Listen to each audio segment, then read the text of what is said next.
Hello నమస్తే. నేను journalist Srinivas. ఈరోజు ఆంధ్రప్రభ పేపర్లో భూ కబ్జాలపైన ఉక్కు పిడికిలి బిగించాలని ప్రభుత్వం చెప్పినట్టు, దట్టు చంద్రబాబు నాయుడు గారు, పవన్ కళ్యాణ్ గారు చెప్పినట్టు ఒక బ్యానర్ ఐటమ్ వేశారు. ఆంధ్రప్రదేశ్లో జరుగుతున్న భూ కబ్జాలపైన ఉక్కు పిడికిలట. వాస్తవంగా ఏంటంటే పిడికిళ్ళు ఉక్కు ఏం అవసరం లేదు. దానికోసం మళ్ళీ ఉక్కు తయారు చేసి ఆ ఉక్కు వాటితోని భూ కబ్జాదారులపైన కొట్టాల్సిన అవసరం లే. మనకున్న ఉక్కు పిడికిలు కంటే గట్టి చట్టాలు ఉన్నాయి. ఆ చట్టాలు అమలు చేసి చాలు. మీరేదో మళ్ళీ దీంట్లో బిల్డప్లు, ఉక్కు పిడికిళ్ళు, ఉక్కు పాదాలు, రాజకీయ నాయకులు చెప్పే ఉక్కు పిడికిళ్ళు, ఉక్కు పాదాలు చాలా గమ్మత్తుగా ఉంటాయి. ఈ ఉక్కు పిడికిళ్ళు ఎవరిపైన ప్రయోగం చేస్తారు, ఉక్కు పాదాలు ఎవరిపైన ప్రయోగం చేస్తారంటే వాళ్ళ చుట్టూ ఉన్నోళ్ళ పైన ఉండవు. లేదంటే వాళ్ళ పార్టీని నమ్ముకున్న వాళ్ళపైన, వాళ్ళ పార్టీ వాళ్ళపైన ఉండవు. వాళ్ళు తప్ప మిగతా వాళ్ళపైన ఉంటే దానివల్లనే కదా భూ కబ్జాలు వచ్చేది. ఇన్ని పగడ్బందీగా చట్టాలు ఉన్నాక ఇక మళ్ళా ఉక్కు పాదాలు, ఉక్కు పిడికిళ్ళు బిగించాల్సిన పరిస్థితి ఎందుకు వచ్చింది? మీరు ప్రభుత్వంలో ఉన్నారు. ప్రభుత్వానికి ఆ హక్కు ఉంది, ఆ అధికారం ఉంది. ఏది ఉక్కు పాదాలు, ఇంకో ఉక్కు పిడికిల్లో కాకుండా దాన్ని కరెక్ట్‌గా అప్లై చేసే అధికారం ఉంది. వాళ్ళని జైళ్ళలో పెట్టొచ్చు. కబ్జాల కోరుల్ని భయపెట్టే ఆయుధం చట్టం ఉంది. అది వదిలేసి ఉక్కు పిడికిలు, ఉక్కు పాదం ఇక స్పెషల్‌గా తయారు చేసి ఇప్పుడేదో వాటిపైన పోయినట్టుగా ఇప్పుడు తెలుగుదేశం పార్టీ నాయకులు లేకపోతే అధికార పార్టీలో ఉన్న కూటమిలో ఉన్న నాయకులు కబ్జాలు చేస్తే ఏ పాదం ఉండదు. ఉక్కు పాదం కాదు, ఉట్టి పాదం కూడా ఉండదు. ఇవన్నీ ఉట్టుట్టి పాదాలు, ఉట్టిట్టి పిడికిళ్ళు. ఇదొక ఎపిసోడ్ అయితే భూ కబ్జాలపైన పీడీ యాక్ట్ పెడతాం అంటున్నారు. సంతోషమే. ఉక్కు పిడికిలు బిగించి పీడీ యాక్ట్లు పెడితే సంతోషమే. కానీ దాంట్లో పార్టీ పార్షియాలిటీ లేకుండా ఇక దీనికి కూడా మళ్ళా అపోజిషన్ పార్టీల నాయకులను, కాస్త ప్రజల పక్షాన మాట్లాడే నాయకులను బెదిరించడానికో ఇంకోటో దీన్ని వాడుకొని ఈ పిడికిళ్ళని చేస్తే అది కరెక్ట్ కాదు. ఇది ఒక ఎపిసోడ్ అయితే, అసలు చంద్రబాబు నాయుడు గారు చెప్తున్న మాటల ప్రకారం భూ కబ్జాలపైన ఉక్కు పిడికిలి, ఉక్కు పాదం, పీడీ యాక్ట్ పెడతా అంటున్నారు. మంచిదే, సంతోషం, పెట్టండి. కానీ ఈరోజు మీరు చేస్తున్న 99 పైసలకి ఎకరం భూములు ఇవ్వటం ప్రైవేటు కంపెనీలకి, పెత్తందారులకి, పెట్టుబడిదారులకి, పారిశ్రామికవేత్తలకి అప్పనంగా కట్టబెడుతున్నారు భూముల్ని. మరి మీ పైన, మీ ప్రభుత్వం పైన ప్రజలు ఏమనుకోవాలి? ఏ పిడికిలి బిగించాలి ప్రజలు? పదే పదే ప్రజలు, మేధావులు, బుద్ధిజీవులు ప్రశ్నిస్తున్నారు, అడుగుతున్నారు. ఈ భూ సంతర్పణ ఏంటి? అడ్డగోలుగా, అడ్డదిడ్డంగా ఉన్నదో లేదో తెలవని కంపెనీలకి ఇస్తున్నారు. ఈరోజు సోకాళ్ళు సెజుల పేరుతో మీరు ఎప్పుడో తీసుకున్న భూములకి ఇప్పటికి కూడా బీడు భూములు అయిపోయినాయి. రైతుల దగ్గర ఉంటే పంటాన పండేవు. ఆ రైతుల దగ్గర లేవు, తీసిపోయి పారిశ్రామికవేత్తలకి సెజ్జుల పేరుతో ఇచ్చారు. వాడు ఆడ పరిశ్రమ పెట్టడు, ఉద్యోగాలు ఇవ్వడు. కానీ రైతు పంట బాయ, వాళ్ళ నోటికాడి ముద్ద బాయ. మరి దీన్ని కూడా ఒక రకం కబ్జానే అంటారు. మీరు ఏదో కబ్జాలపైన కబ్జా ఎవరైతే చేస్తారో కబ్జా రాయిళ్ళు ఏంటంటే అనాధికారికంగా చేస్తారు. మీరు అధికారికంగా క్యాబినెట్ సమావేశం పెట్టి ఊర్సా కంపెనీలకి, ఉత్తుత్త కంపెనీలకి భూములు ఇవ్వడానికి 99 పైసలకి జీవోలు చేస్తుంటే ఇది ఒక రకమైన అధికారిక కబ్జా అంటారు. ఇది అఫీషియల్ ఎన్క్రోచ్మెంట్. ప్రజల భూముల్ని, ప్రభుత్వ భూముల్ని తీసిపోయి కట్టబెడతాము. నిన్న చూసినాం, రహేజా రియల్ ఎస్టేట్ కంపెనీకి ఇచ్చారు 22 ఎకరాల చేంజ్ భూమిని, కోట్ల రూపాయలు విలువ చేసి. దాన్ని ఏమంటారు మరి? కబ్జా అనరా? దాన్ని ఏమంటారు? దాని కబ్జా కంటే ఎక్కువ. ఎందుకంటే ప్రజలు ఇచ్చిన అధికారాన్ని అడ్డం పెట్టుకొని ప్రజల ఆస్తుల్ని కస్టోడియన్గా కాపాడాల్సిన ప్రభుత్వ అధినేతలే తీసిపోయి ప్రైవేట్ కంపెనీలకు ఇస్తూ దాన్ని పెట్టుబడులు, ఉద్యోగాలు, ఉపాధి అని చెప్తుంటే, ఒకవైపు దాదాపు 20 సంవత్సరాల క్రితం తీసుకున్న సెజ్జు భూములు అట్లా బీడుబడి ఉంటే కళ్ళ ముందు కనపడుతుంటే, ఇంకొక వైపు అమరావతి కోసం మీరిచ్చిన పిలుపు మేరకు రైతులు భూములు ఇస్తే వాళ్ళ భూములకు సంబంధించిన ప్రతిఫలం రిటర్న్ రాక, రిటర్నబుల్ ప్లాట్ రాక, వాళ్ళకి రూపాయి లేక, పంటలు పండక ఇబ్బంది పడుతుంటే వాటికి ఏం ఉక్కుపాదం మోపాలి వాటిపైన? ఈ రోజుకి కూడా వాళ్ళకి ప్రొటెక్షన్ లేదు పాపం. అమరావతి కోసం భూములు ఇచ్చిన రైతులకు ప్రొటెక్షన్ లేదు. పదే పదే చంద్రబాబు నాయుడు గారు పెట్టుబడిదారులను గౌరవించాలంటాడు. పెట్టుబడిదారులను గౌరవించరా మీ ఇష్టం. కానీ ఈ భూములు మీ మీ మీ మీ కాజు కోసం, మీరు చెప్పిన పిలుపు మేరకు రాజధాని అనే కాజు కోసం భూములు ఇచ్చిన త్యాగం చేశారు. వాళ్ళకంటే త్యాగం ఎవడు లేదు నాకు తెలిసి. ఆ త్యాగం చేసిన వాళ్ళకి గౌరవించాలని ఎప్పుడు చెప్పట్లేదు మీరు. సిఆర్డిఏల అధికారులు, ఆ త్యాగమూర్తులు, ఆ త్యాగం చేసిన అన్నదాతలు వెళ్తే అవమానిస్తున్నారు, హేళన చేస్తున్నారు.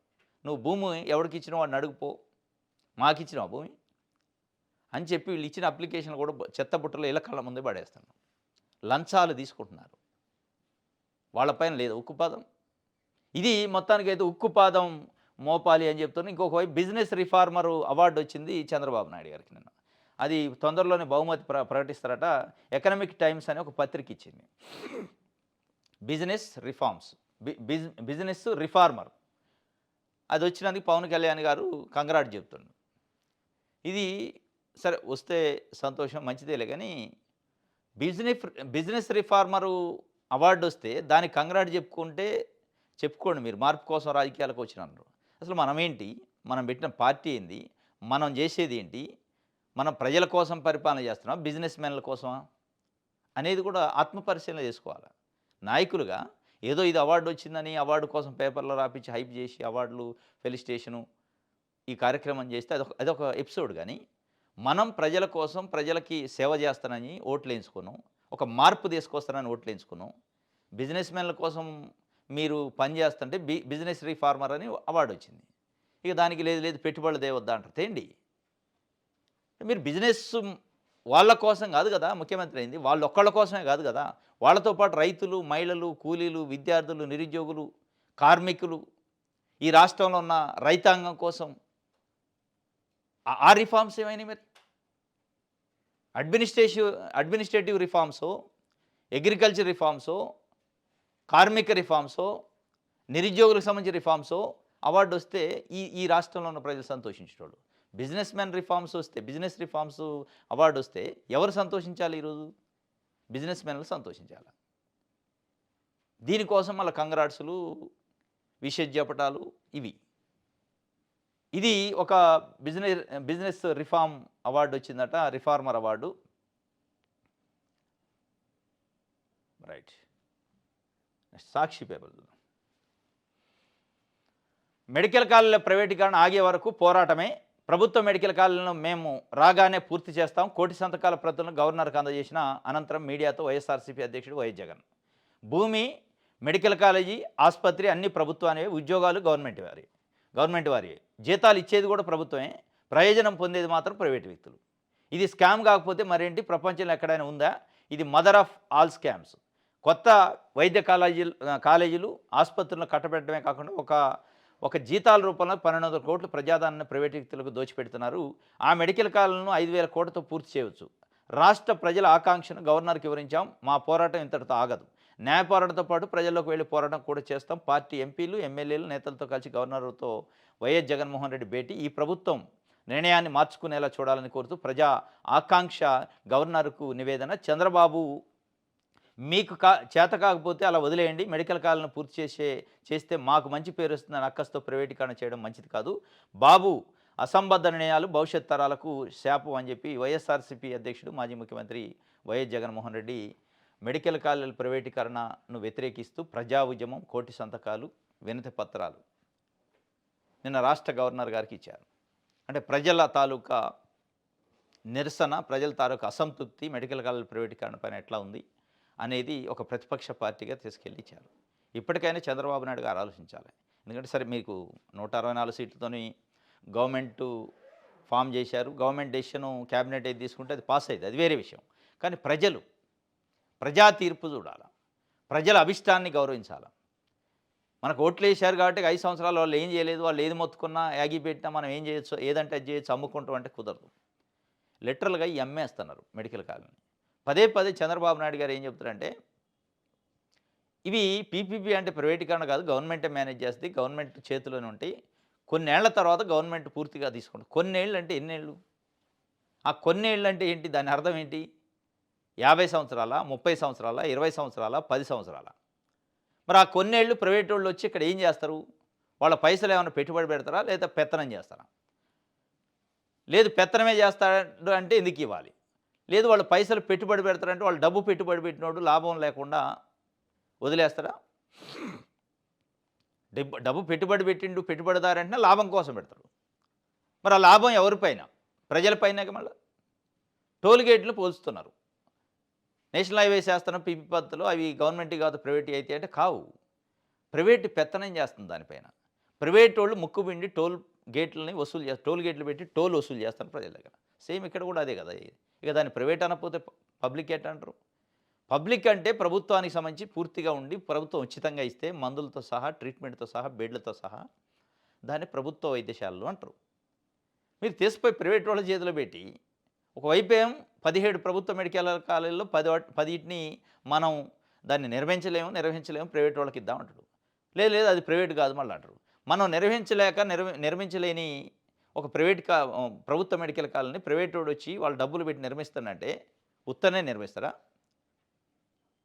ఇదేమన్నా దానాధర్మం చేస్తారా? చేయడు కదా! వాడు నిర్మించడానికి పెట్టిన పెట్టుబడి మొత్తం రికవరీ చేసుకుంటాడు. ఇది ఇది ఒకవైపు నడుస్తుంది. లేదు లేదు అంటాడు. ఇది ప్రైవేట్ ఎందుకయిద్ది? ఇది ప్రభుత్వాందే. మరి ప్రభుత్వాంది అయితే పీపీపీ అనేందుకు డైరెక్ట్ ప్రభుత్వ మెడికల్ కాలేజీలను పెట్టండి. అంటే సమానం. దీనిపైన నిన్న మాజీ ముఖ్యమంత్రి జగన్మోహన్ రెడ్డి గారు గవర్నర్‌కి ఇచ్చారు. ఈ ఉద్యమం ఇక్కడితోనే ఆగదు. ప్రైవేటీకరణ వెనక్కి తీసుకునే వరకు ఉద్యమం చేస్తాం. అవసరమైతే లీగల్ ఫైట్ కూడా చేస్తాం అన్నాడు. దీనిపైన ఈరోజు ఈనాడు, ఆంధ్రజ్యోతిలో ఎంత దారుణమైన వార్తలంటే, జగన్మోహన్ రెడ్డి మళ్ళీ అధికారంలోకి వస్తే పీపీపీ పద్ధతిలో మెడికల్ కాలేజ్ తీసుకున్న వాళ్ళని జైలుకి పంపిస్తానన్నాడు. మీరు ప్రజల కోసం అనరా? వాళ్ళ కోసం అనరా? వ్యాపారస్తుల కోసం? సరే అంటే అని ఉండొచ్చు. అది ఒకవేళ పాలసీ ప్రకారం తప్పైతే ఉండొచ్చు. కానీ అసలు ప్రైవేటీకరణ అనే అంశం పైన మీ స్టాండ్ ఏంటి? ప్రజలకు అవసరం లేదు, ప్రైవేట్ పరం చేయడమే, ప్రభుత్వ ఆధ్వర్యంలో ఏమి ఉండొద్దు, ప్రైవేట్ పరం చేయాలి అని చెప్తున్నారా మీరు? ఏం మెసేజ్ ఇస్తున్నారు ప్రజలకి? ఏం మెసేజ్ ఇస్తున్నారు ఈ రాష్ట్రానికి? వాళ్ళు ఇట్లా రాశారు ఈరోజు. మేము ఇట్లా అన్నాడు ఆయన అని చెప్పి. రైట్. ఇది నిన్న ప్రభుత్వ మెడికల్ కాలేజీలను మేము రాగానే పూర్తి చేస్తాం. వైఎస్ జగన్మోహన్ రెడ్డి మెడికల్ కాలేజీల ప్రైవేటీకరణ వ్యతిరేకిస్తూ కోటి సంతకాల పత్రాలు గవర్నర్కు అందజేత. ఇది డాక్టర్ బిఆర్ అంబేద్కర్ విగ్రహం విజయవాడలో. అక్కడ ఆ గ్రౌండ్లో ఈ గవర్నర్కి ఇచ్చిన తర్వాత మాట్లాడినట్టు ఆ మాటలకు సంబంధించి ఎమ్మెల్యేలు, ఎంపీలతో పాటు వెళ్ళారు. ఒక్కరోజు యోగాకు 333 కోట్ల మ్యాట్లు మీరు కొన్నదెంత? అమెజాన్లో ఉన్నదెంత? అంతే ఉంటుంది మరి ప్రభుత్వం అంటే. ఒక్కరోజు యోగా డే పెడితే ప్రధానమంత్రి నరేంద్ర మోడీ గారు వచ్చారు. దానికోసం 330 కోట్లట. అయితే మరి ఎందుకు కావు? చంద్రబాబు నాయుడు గారు చెప్తా ఉంటారు పొదుపు చేయాలి, పొదుపు చేయాలని. పొదుపు చేయాలంటూనే ఉంటాడు. కొడుకును పక్కన వేసుకొని ఫోటో ఫుల్ పేజీ ఆడిస్తుంటారు. యోగా డే అయితే యాడు, అమరావతి శంకుస్థాపన అయితే యాడు, ఇంకొక డే అయితే యాడు, ఏది వస్తే అది యాడు. ఆయన శాఖకి సంబంధం ఉన్నా లేకపోయినా ఫోటో వేస్తాడు, యాడ్ వేస్తాడు. అక్కడ దుర్వినియోగం కావా? మ్యాట్లు, యోగా డే మ్యాట్లు కూడా కొనరాడు. అది నాకు తెలిసి చాలామంది మ్యాట్లు తెచ్చుకొని ఉంటారు. ఆ మ్యాట్లకి అమెజాన్లో ధరకును వీళ్ళు కొన్న ధరకి సగం సగం తేడా ఉందట. 330 కోట్ల రూపాయలు ఖర్చు పెట్టారట ఒక్కరోజు యోగా డేకి. ఒక్కరోజు యోగా డేకి 330 కోట్లు. సూపర్ జీఎస్టీ, సూపర్ సేవింగ్స్కి సేమ్ అదే కోట్ల రూపాయల ఖర్చు. అమరావతి పునర్శంకుస్థాపనకి ₹1 ఖర్చు. ఇంకేదో గ్లోబల్ సిఐఏ సమితి జరిగితే ₹1 ఖర్చు. ఇట్లా కోట్లు ఈ యాడ్లకి, ఇట్లాంటి మీటింగ్లకి, ఇది పనికిరాని మీటింగ్లో పెడతారు. ఒకవైపు ప్రజల ధనాన్ని, ఇంకొక వైపు ప్రజల సొమ్ము, ప్రజల ఆస్తిని కస్టోడియన్గా ఉండాల్సిన పరిపాలకులు తీసిపోయి కాగ్నిజెంట్ అని, ఉర్సా అని, లేకపోతే రహైజా అని ఇట్లా కంపెనీలకి కట్టబెట్టే కార్యక్రమం చేస్తాను. ఇది ఈరోజు రాష్ట్రంలో జరుగుతున్న పరిస్థితి. దీనిపైన వైఎస్ఆర్సీపీ మేమైతే ఎట్టి పరిస్థితుల్లో ఉద్యమం చేస్తాం అని చెప్తున్న పరిస్థితి. ఆంధ్రజ్యోతి చూద్దాం, వీరేం రాశారు ప్రజల గురించి రాశారా, పార్టీ భజన గురించి రాశారా అనేది మనకు అర్థం. ప్రజల్లోకి పోదాం, మీరు వెళ్ళండి, మేము వస్తాం. కలెక్టర్లకు సీఎం కర్తవ్య బోధ. వినూత్నం ప్రజాహితం అని చెప్పి ప్రజల్లోకి పోదామంట. ఇప్పుడు వెళ్ళండి, ఇక ప్రజల్లోకి ఇప్పుడు వెళ్దాం, మేము వస్తాం, మీరు వెళ్ళాలి అని చెప్తుండు చంద్రబాబు నాయుడు గారు. మంచిదే. జనం చెవిలో జగన్ పూలు పెట్టిండట. రిషికొండ ప్యాలెస్పై సూక్తి ముక్తావళి. జనం చెవిలో జగన్ పూలు పెట్టిండట. ఎట్లా? ఏం పూలు? ఏది మెడికల్ కాలేజ్ ప్రైవేటీకరణ జరగాలంటలేదు, ప్రభుత్వం చేయాలంటే ఎట్లా? అది జనం చెవిలో జగన్ పూలు పెట్టినట, లేదా మీరు రాసే వార్తలు పూలు పెడుతున్నట్ట? అరే మీరు రాసే వార్తలు జనం చెవిలో పూలు పెట్టినట్టు, జనం నోట్లో మన్ను కొడుతున్నట్టు ఉన్నాయి. అర్థం కావట్లే మీకు? అర్థమవుతుందిలే కానీ అర్థం కానట్టు నటిస్తారు మీరు. అరే ప్రభుత్వం ఆధ్వర్యంలో ప్రజలకు ఉచితంగా అందాల్సిన విద్యని తీసుకెళ్ళి ప్రైవేట్ వాళ్ళ చేతిలో పెట్టి కోట్ల రూపాయలకు అమ్ముకుంటుంటే దాన్ని వ్యతిరేకిస్తున్న జగన్మోహన్ రెడ్డి జనం చెవిలో పూలు పెట్టినాడు. మరి దాన్ని సమర్థించని మీరు ఎవరి చెవిలో పూలు పెడుతున్నట్టు? ఇది దారుణమైన విషయం. ఆయన ఏమంటాడంటే ఆ భవనం పర్యాటకుల కోసమట పుతిన్ వంటి వారు బస చేయవచ్చునట. నాడు సొంతానికి రాజప్రసాద నిర్మాణం. ఇప్పుడు మాట మార్చిన మాజీ సీఎం జగన్మోహన్ రెడ్డి. సరే ఆయన మాట మారిస్తే ఆయన ప్రజలు చూసుకుంటారు. 453 పెట్టి 240 రాజభవంతి అంటూ బుకాయింపు. విశాఖలో యోగాంధ్ర ఖర్చు 60 మాత్రమే. కానీ 330 దుర్వినియోగం అంటే అసత్యాలు. విశాఖలో యోగాంధ్ర పేరుతోని పెట్టిన ప్రోగ్రాంకు 330 ఎట్లా దుర్వినియోగం చేస్తారని నేను అడిగిండు జగన్మోహన్ రెడ్డి. అది కోపం వచ్చింది ఆంధ్రజ్యోతికి. చంద్రబాబు నాయుడు గారిని ప్రశ్నిస్తే మీకెందుకు కోపం వస్తుంది? మీకెందుకు బాధ? మీరెందుకు లెక్కలు చెప్తున్నారు? వాళ్ళు కాదు చెప్పాల్సింది. 330 60 లెక్క ఖర్చు పెట్టినోళ్ళు లెక్క చెప్పాలా? అడిగేది ప్రతిపక్షం, చెప్పాల్సింది అధికార పక్షం. మీకు మధ్యలో కడుపుల నొప్పి ఎందుకు వస్తుంది? మీ బాధ ఏంటి? మీకు ఎక్కడ లేని దురద వస్తుంది ఆయన్ని అడిగితే? 330 ఒక యోగా డే కోసం ఖర్చు పెడతారా? మీరు కొన్న మ్యాట్లు ఎంత? అమెజాన్‌లో ఉంది ధర ఎంత? దీంట్లో జరిగిన అవినీతి ఎంత అని ఆయన సూటిగా అడిగిండు. లేదు అని ప్రభుత్వం ఆయన ముందుకు వచ్చి 60 పెట్టినా అంటే చెప్పొచ్చు. మీరేదో పేపరు మీది. మీకు జర్నలిస్ట్ మీరు. మీరు దాన్ని సమర్థించుకుంటూ ఆయనకు కోసం భయం చేసిన అట్లా కాదే 60 అయినాయి. మీరెవరు 60 అయినాయి అని చెప్పడానికి? ఆయన 330 మీరు 60 ప్రభుత్వం డేటా లెక్క బయట పెట్టాల్సింది. ఇదే అంశం పైన కదా మీరు రాసే తప్పులు తడకల వార్తలు. 14,00,00,000 జగన్మోహన్ రెడ్డి అప్పు చేసిందన్నారు. పవన్ కళ్యాణ్ గారు ఏం చెప్పాడు? 30,000 మంది మహిళలు జగన్మోహన్ రెడ్డి ప్రభుత్వం ఉన్నప్పుడు కిడ్నాప్ అయ్యారన్నారు. చంద్రబాబు నాయుడు గారు మీరేమన్నారు? మొత్తం ఈ రాష్ట్రంలో ఉన్న కలెక్టరేట్లు, జిల్లా పరిషత్ ఆఫీసులు, ఎంపీడీఓ, ఎంఆర్ ఆఫీసులు, మొత్తం స్టేడియాలు, గ్రౌండ్లు అన్నీ తాకట్టు పెట్టింది జగన్మోహన్ రెడ్డి అన్నారు. మరి ఇక అట్లే ఉంది మీ సూక్తులు చూస్తుంటే. మీరు జనం చెవిలో పూలు పెడుతున్నారు మీ వార్తలతోని. జనాలకు కూడా అర్థమైంది. ఆంధ్రజ్యోతి ఈనాడు చెవులలో పూలు పెట్టడానికి ఉండదు తప్ప మన జనం చెవులోనే పూలు చంద్రబాబు నాయుడు గారికే మేలు. ఇవి చేసే కార్యక్రమం చేస్తున్నారు. ఇది అత్యంత దారుణం. 60 అయినాయి అంటే ఈయన లెక్క రాసుకొచ్చినట్టు నువ్వేమైనా గుమస్తావా? లెక్క ఉందా మీ దగ్గర? 60 అయితే 330 అని అసత్యాలు చెప్తుండు. సత్యాలు అసత్యాల గురించి ఆంధ్రజ్యోతి మాట్లాడితే సిగ్గుతో తలదించుకుంటుంది. మీరు రాసే వార్తలే అన్ని అసత్యాలు ఉంటాయి. దాదాపు ఎక్కువ అసత్యాలే ఉంటాయి, తక్కువ అసత్యాలు ఉంటాయి. ఇక మీరు సత్యాల గురించి, మీరు నీతుల గురించి, విలువల గురించి చెప్తే జైలుకు పంపుతాం. పీపీపీ మెడికల్ కాలేజీల నిర్వాహకులకు జగన్ బెదిరింపులు. మీకు బాధ అవుతుంది. ఇప్పుడు వాళ్ళని బెదిరిస్తే మీరు ఎందుకు బాధపడుతున్నారు? మీరు ఒక జర్నలిస్టు, ప్రజల పక్షాన ఉండాలి. ప్రజలకు అందాల్సిన ఉచిత వైద్యం, ఉచిత వైద్య విద్య తీసుకువెళ్ళి ప్రైవేట్ వాళ్ళ చేతిలో పెడతాను కాబట్టి ప్రజల పక్షాన గొంతు లేని వాళ్ళ కోసం గొంతు వినిపించాల్సిన పత్రికలు, టీవీ ఛానళ్ళు మీకు బాధ అవుతుంది. ప్రైవేటు పెట్టుబడిదారులని, పెత్తందారులని జైల్లో పెడతామంటే మీకు ఇబ్బంది అవుతుంది, మీకు నొప్పి లేస్తుంది. ఇది ఆయన రాసిండు. ఆయనకు ఉన్న నొప్పి గురించి రాసిండు. రైట్. పీపీపీ తప్పైతే నన్ను జైలుకు పంపు. ఆ విధానాన్ని సమర్థిస్తున్న మోదీని చెరసాలకు పంపుతావా?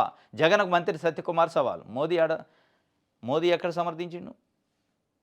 వాళ్ళు పార్లమెంటరీ జాయింట్ యాక్షన్ ఏదో కమిటీ వేస్తే, స్టాండింగ్ కమిటీ, వాళ్ళు ఇచ్చింది ఒకటైతే వీళ్ళు రాసింది ఒకటి రాశారు. సమర్థించింది అయిపోయిందని పీపీపీని మోడీ ఏమి సమర్థించట్లే.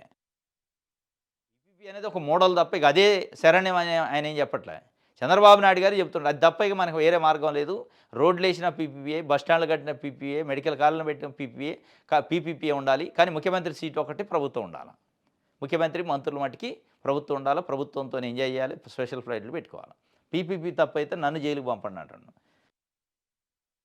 అది చట్టాలు చూసుకుంటాయి అనుకోండి. అప్పులపై జగన్ నీతిమాలిన రాజకీయం చేస్తాడట. ఈయన ఒక ఆయన రాసిండు, యనమల రామకృష్ణుడు గారు, టీడీపీ పొలిట్ బ్యూరో సభ్యులు. అప్పులపైన జగన్ నీతిమాలిన రాజకీయాలు చేస్తాడు. ఏది 14 లక్షల కోట్లు అయినాయని మీరు చెప్పింది తప్పని చెప్పిండా? లేకపోతే 14 లక్షల కోట్లు లేవా, ఉన్నాయా? లేదంటే చంద్రబాబు నాయుడు గారు అసలు ₹1 అప్పు చేయట్లేదా? ఏంటి నీతిమాలిన రాజకీయాలంటే?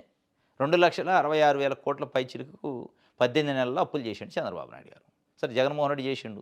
దాని ఫిగర్స్లో తేడా ఉండవచ్చు, కానీ మీరనే 14 లక్షలు కాకపోవచ్చు, ఆయన అనేది కావచ్చు, ఏదో ఉంటుంది సమ్ ఫిగర్. 5 లక్షల 6 లక్షల కోట్లు. మనం చేస్తుంది 18 నెలల్లో 2,66,000 కోట్లు అప్పు చేశారు. ఏది నీతిమాలిన రాజకీయం? అసలు అప్పులే తప్పు. అప్పులు చేస్తే శ్రీలంక అయితే, సుడాన్ అయితే అన్నోళ్ళు అప్పులు చేసుకుంటూ, ఆ అప్పులతోనే స్పెషల్ ఫ్లైట్లో తిరుగుతూ, ఆ అప్పులతోనే పెద్ద పెద్ద యాడ్లు వేస్తూ, ఎలివేషన్లో ప్రచారాలు చేస్తుంటే ఏది నీతిమాలిన రాజకీయం, ఏది నీతిమాలిన పనులు? ఇది ఆంధ్రజ్యోతికి సంబంధించి. ఈనాడు భూముల లిటిగెంట్లపై పీడీ చట్టం వచ్చే భేటీలో భూ సమస్యలే తొలి ఎజెండా పట్టాదారు పాస్ పుస్తకాలు కొరియర్లో పంపాలి. భూముల లిటిగెంట్లపైన పీడీ చట్టాలు వేస్తారట.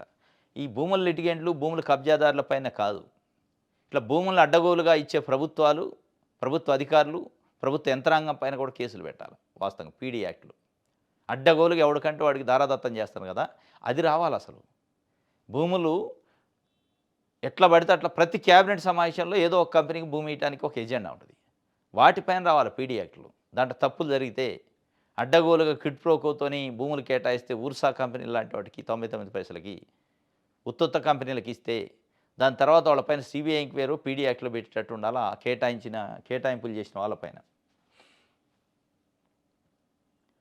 బిజినెస్ రిఫార్మర్ ఆఫ్ ద ఇయర్గా చంద్రబాబు అవార్డుకి ఎంపిక చేసిన ది ఎకనామిక్స్ టైమ్స్ దినపత్రిక దానికి కంగ్రాట్ చెప్తాను. పవన్ కళ్యాణ్ గారు బిజినెస్ వాళ్ళ కోసం అవార్డు వచ్చింది కానీ అన్నదాతల కోసం అవార్డు రాలే పాపం. ఎందుకంటే అగ్రికల్చర్ రిఫార్మ్స్ కూడా వస్తే బాగుండేది. ఎన్నికల్లో కంటే మా కుటుంబంతో పోటీ పడ్డ కష్టంలా ఉందని లోకేష్ గారు చెప్తుండే. ఏది తండ్రికి అవార్డు వచ్చిందిగా నాకు కూడా రావాలని. మీరు కూడా తీసుకోండి. ఐటీ రిఫార్మర్స్ అని ఏముందని. ప్రజల కోసం కాదు, ఎన్నికల్లో ఓటేసేదేం ప్రజల కోసం.